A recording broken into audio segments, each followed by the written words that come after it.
পারে নাই, in general করতে পারে নাই। বরং হুজুর গৌসুল আজম আব্দুল কাদের জিলানী রাদিয়াল্লাহু তাআলা আনহুর এত বেশি ভক্ত ছিলেন, নিজের কিতাব আল ইস্তেকামার মধ্যে হুজুর গৌসুল আজমের কারামাত বর্ণনা করেছেন।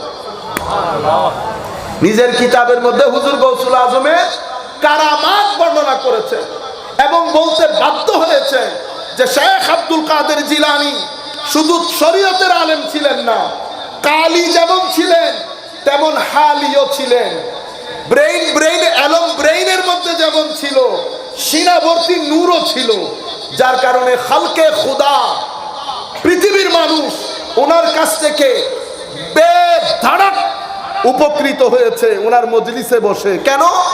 কারণ শেখ আব্দুল কাদের জিলানী রাদিয়াল্লাহু তাআলা আনহু উনি শুধু শরীয়তের ইলম শিখেন নাই, বরং ওনার সিনার ভিতরে এত বেশি ইলমে মারিফত ছিল যে উনি কারামত বর্ণনা করতেছেন এখন হুজুর গৌসুল আজমের।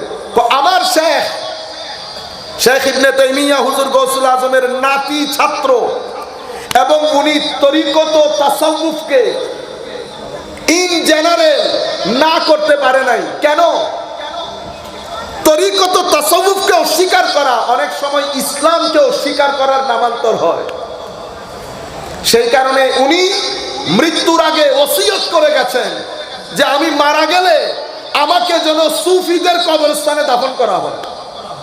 সিরিয়ার যেই কবরস্থান সুফিয়ায়ে কেরামের জন্য ওয়াকফ করা হয়েছিল, যেটাকে মাকবারাতু সুফিয়া বলে, সেই কবরস্থানে উনি ওসিয়ত করে গেছেন যে আমি মারা গেলে যেন আমাকে ওই কবরস্থানে দাফন করা হয়। আপনারা বুঝতে পেরেছেন? উনি উনার কিতাবের মধ্যে লিখছেন, এই কারামতটা উনি উনার কিতাব আল ইস্তেকামার মধ্যে 3টা সনদে বর্ণনা করেছেন। কয় সনদ?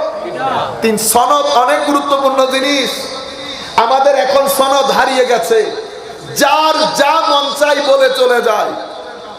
কেউ দিনাজপুর পাইতেছি কোরআনে পাকের মধ্যে, কেউ কোরআনে পাকের মধ্যে কুমিল্লা পাচ্ছি, দিনাজপুরও পাই, কুমিল্লাও পাই, কিন্তু আমার নবীর শান কোরআনে পাকের মধ্যে পাই না। আমার এখন বুঝে আসে, এই ধরনের কাহিনী যখন দেখি তো বুঝে আসে কোরআনে পাক কেন বলেছে হুদাল লিল মুত্তাকিন। কোরআন হেদায়েতের ডিপু, কিন্তু সবাই কোরআন থেকে হেদায়েত নিতে পারে না। কারা নেই? শুধু মুত্তাকিনরা।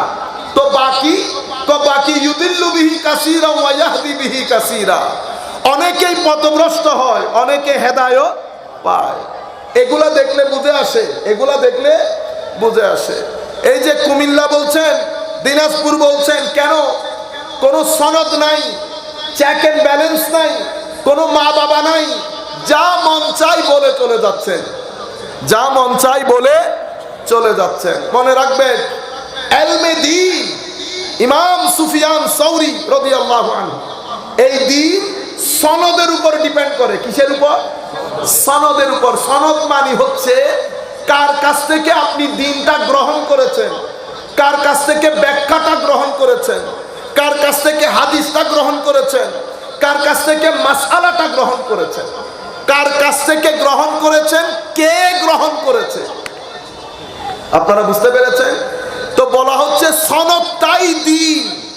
তোমাকে ফানজুরু আম্মান তাখুযু দীনাকুম, তোমার উচিত দেখা তুমি দ্বীন কার কাছ থেকে নিচ্ছ। যার কাছ থেকে নিচ্ছ তার জবান কিরকম, তার হাল সিনা কিরকম, ইবাদত রিয়াজত কিরকম, নজর কিরকম, ইবাদতের ক্ষেত্রে কিরকম, জালওয়াতের ক্ষেত্রে যখন মানুষের সাথে থাকে কেমন থাকে, কথাবার্তায় কেমন, উঠা বসায় কেমন, চাল চলনে কেমন।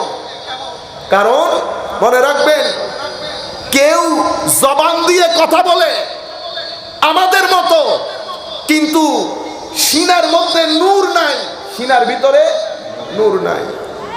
রাত্রে বেলার সিজদা নাই, জবানের সততা সত্যবাদিতা নাই, সাখাওয়াত নাই, সিনার মধ্যে সাখাওয়াত নাই, রেজা নাই, আল্লাহর উপর সন্তুষ্ট থাকা, সবর নাই, তাওয়াক্কুল নাই, সিদক নাই, হুসন নাই,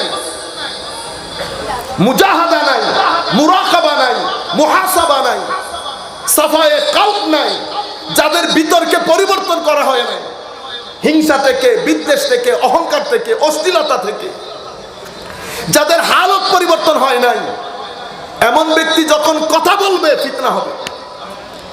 এমন ব্যক্তি যখন কথা বলবে ফিতনা হবে। কারণ একটা হচ্ছে জবান দিয়ে বলা, আর একটা হচ্ছে জবানের কথার সাথে সিনার কানেকশন দিয়ে সিনা থেকে কথা বলা। দুইটা দুই ধরনের জিনিস, দুইটা দুই ধরনের জিনিস। যেই ব্যক্তি কলবের বর্তনকে পরিষ্কার করে নাই জিকির দিয়ে, তওবা দিয়ে, ওয়ারা দিয়ে, তাকওয়া দিয়ে, ইখলাস দিয়ে, ইবাদত দিয়ে, সাদকা খেরাত দিয়ে, ইলম দিয়ে, সেই ব্যক্তির সিনা যারা পরিষ্কার করতে পারে নাই, তো এই জবানগুলা দিয়ে যা কিছু বের হবে ফিতনা হবে সমাজের মধ্যে। সেই কারণে একজন বড় ইমাম বলছেন, এই ইলম আমার নবীর রেখে যাওয়া ইলম, এটা অনেক অনেক বেশি মূল্যবান ছিল। কি ছিল? মূল্যবান। এটা পবিত্র সিনা থেকে সিনায় ট্রান্সফার হইতো। এক সময় সেটা পবিত্র সিনা থেকে আরেকটা পবিত্র সিনার মধ্যে ট্রান্সফার হতো। যেই এই ইলমটা কিতাব আকারে ছাপতে শুরু হয়েছে, কিছু গন্ধ সিনার ভিতরে এই ইলম ঢুকে গেছে। কিছু গন্ধ সিনার মধ্যে এই ইলম ঢুকে গেছে। যখন এই গন্ধ সিনার ভিতরে ইলম ঢুকেছে, ইলম আপনার সিনার গন্দগি, গালাজত, হিংসা, অশ্লীলতা মিলে এই ইলমটা আর উপকারী ইলম হতে পারে না, এটা অপকারী হয়ে গেছে। এটা রিঅ্যাকশন করা শুরু করেছে। ইলম দুই ধরনের হয়, কিছু ইলম দিয়ে উপকার হয়, কিছু ইলম দিয়ে অপকার। আমি আপনাদেরকে কি বললাম? সনদ কার কাছ থেকে নিচ্ছেন? আমার নবী বলে যাচ্ছেন। আমার নবীকে যখন জিজ্ঞেস করা হয়েছিল, ইয়া রাসূলুল্লাহ, আহলুল্লাহর মজলিসে আছি, এটা কিভাবে বুঝবো? আমার নবী বলছেন, এটা তুমি তাদের চেহারা দেখলে বুঝতে পারবে। কি বলেছে? চেহারা। কেন? তো চেহারা দেখলে, তাদের চেহারার মধ্যে, চোখের মধ্যে এমন জালওয়ায়ে খুদাবন্দি থাকবে, তাদের চেহারার দিকে নজর দেওয়ার সাথে সাথে মাওলায়ে করিম তোমাদের ভিতরে আল্লাহর ইশক, মহব্বত, খৌফ, খশিয়ত ঢেউ উঠবে। তুমি তখন তোমার হায়াত নিয়ে তোমার একটা আফসোস হবে, দিল করবে কাশ তওবা করে ফেলি, কাশ যদি শুরু থেকে ইবাদত করতাম, কাশ জিন্দেগি বরবাদ হয়ে গেছে। দুনিয়া নিয়ে তোমার আফসোস হবে, মারিফতে খুদাবন্দির সমুদ্রে ডুব দিতে ইচ্ছা করবে শুধু চেহারার দর্শনে। কেন?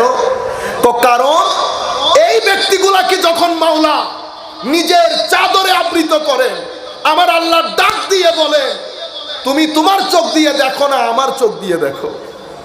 তো এই ব্যক্তি যখন দেখেন, এটা দৃষ্টি সেই ব্যক্তির হলেও নজর নজরে রব্বানি হয়, নজর নজরে রব্বানি হয়। এবং সিনার মধ্যে যখন আল্লাহ নূর ঢেলে দেন, এই নূর তাদের হাত, পা, চোখ, মুখ সবকিছু দিয়ে বের হয়। আমার নবী বলছেন, তুমি যখন তাদের জবানের কথা শুনবা, এত হিকমতপূর্ণ কথা হবে, তুমি অবাক হবে, তোমার খুশি লাগবে, তুমি বুঝতে পারছো তুমি অনেক কিছু জানতে পারছো। অথচ আরেকজন আলেম কথা বলে, একই কিতাব, একই মাদ্রাসা, একই শিক্ষক, কিন্তু দুইজনের কথার মধ্যে আসমান জমিনের ফারাক চলে আসে। কেন? কারণ একজনের ভিতরে নূরে খুদাবন্দি ঢুকেছে। সিনার ভিতরে যখন নূরে খুদাবন্দি ঢুকে, আপিল পরিবর্তন হয়ে যায়, প্রেজেন্টেশন পরিবর্তন হয়ে যায়, কথাবার্তার ধরন, দাঁত, প্যাটার্ন পরিবর্তন হয়ে যায়। আমার আল্লাহ এটা করেন সময়ের পরিবর্তনে, সময়ের পরিবর্তনে দ্বীন ইসলামের খেদমতের জন্য। মাওলায়ে করিম প্রত্যেক সময়ে কিছু কিছু সিনাকে আল্লাহ বেছে নিয়ে সেই সিনার মধ্যে মারিফতে ইলাহি ঢেলে দেয়। শেরে বাংলা হুজুরের সিনার মধ্যে ডালে নাই কোনো ভয় ছিল, কোনো পেরেশানি।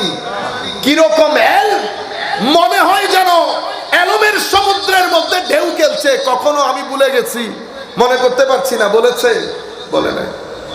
আমার ভাইয়েরা, এভাবে পরিবর্তন হয়ে যায় দুই ইলমের ভিতরে। আমি আপনাদেরকে মূল কথা যেখানে বলতে চাচ্ছিলাম, সেটা হচ্ছে যে আমার নবী সাল্লাল্লাহু আলাইহি ওয়াসাল্লাম বলেছেন তাদের আমল যখন দেখবা, আমল আমল মানি তাদের উঠা বসা, চাল চলন, কথাবার্তা, জুহুদ, ওয়ারা, বেনিয়াজি, তুমি কেমন যেন আপনার মনে হবে আখিরাত, আখিরাতে আসো, আখিরাতের উপর আপনার একটা ভালোবাসা, প্রেম জন্মাবে, অ্যাট্রাক্ট করবে আপনাকে পার্সোনালিটি। মনে রাখবেন, একটা হচ্ছে শোনা, আর একটা হচ্ছে শোনার পর সিনা বিদীর্ণ হয়ে যাওয়া।